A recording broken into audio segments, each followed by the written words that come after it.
A mund të filloj? Mirëdita të gjithëve, të nderuar qytetar, të nderuar përfaqësues të medjave, më lejoni që së pari t'i falenderoj qytetarët e vendit ton për maturinë dhe qetësinë e treguar dje gjatë mbarvajtjes së tërë procesit zgjedhor. Për këtë, dua të falenderoj edhe institucionet e Republikës që mundësuan që procesi të shkonte edhe mirë edhe sigurt. Të nderuar qytetar, lëvizja vetëvendosje ka një histori vetëm 12 vjeçare, pjesëmarrje në zgjedhjet lokale.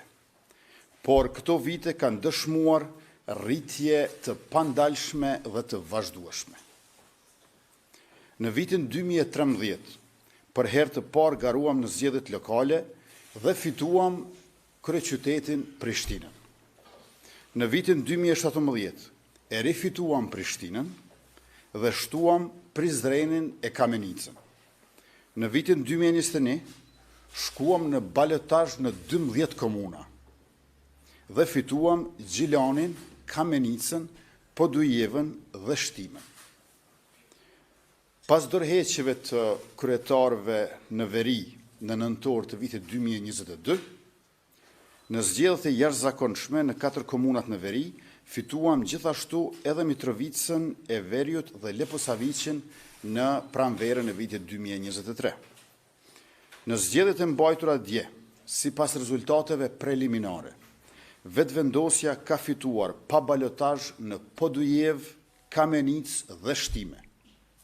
Me votat nga diaspora, mund të dalë që e kemi fituar edhe Gjilanin pa balotazh, që i bie në 4 komunat ku kemi qeverisur në këto 4 vitet e fundit, po vazhdojmë pa balotazh.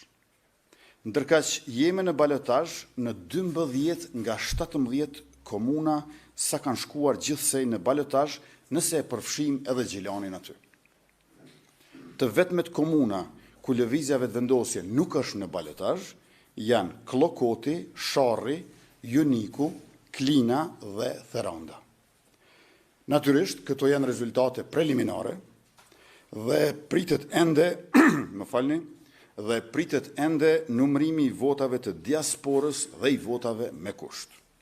Mirë po këto rezultate tregojnë qartë se lëvizja jonë, jo vetëm që e ka ruajtur rritjen nga cikli në ciklin tjetër zgjedhor, por është ngritur si forca kryesore politike në Republikën e Kosovës edhe në nivelin lokal. Kjo është dhurata më e çmueshme, urimi më i mirë që kemi marrë nga populli i Kosovës në këtë 20 vjetor të lëvizjes vetëvendosje si vjet. Pjesa e parë e garës përfundoi mbrëm. Nga sot ne i përvishemi punës për balotazhin. Synimi ynë është i qartë që kandidatët tonë të fitojnë edhe në këto komuna dhe të kthehet ose të vazhdoj qeverisja e mirë të cilën qytetarët e meritojnë dhe që komunat tona të ecin përpara me zhvillim e mirëqenie, drejtësi dhe barazi. Të jenë komuna që funksionojnë e ku qeveriset me transparencë. Por të dashur qytetarë dhe të nderuar gazetarë të pranishëm, ajo që ka ndodhi me 12 tetor rreth raportimeve për Mitrovicën duhet hetuar e hulumtuar. Nuk bëhet fjalë vetëm për një huqje, por për një inxhiniering të paramenduar për ndërhyrje flagrante në procesin zgjedhor.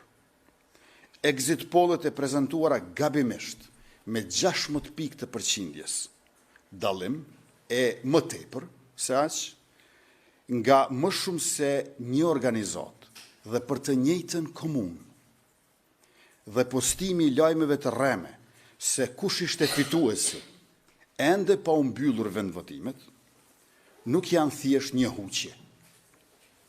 Kjo është cenim i demokracisë, i zgjedhjeve të lira dhe integritetit e i sigurisë të shtetit tonë.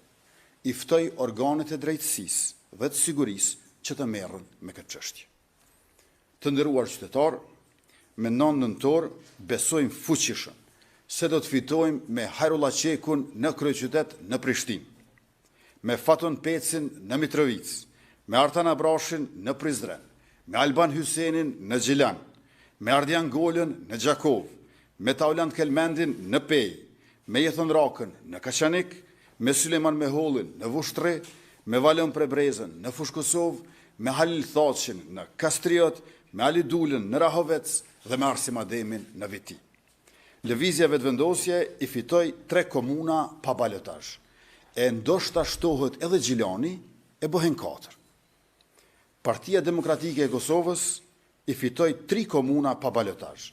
E ndoshta ju hiqet Hani e Lezit e mbeten 2. Lidhja Demokratike e Kosovës i fitoi 2 komuna pa balotazh, ndërkaq Aleanca për Ardhmërinë e Kosovës dhe Nisma Socialdemokrate nga 1.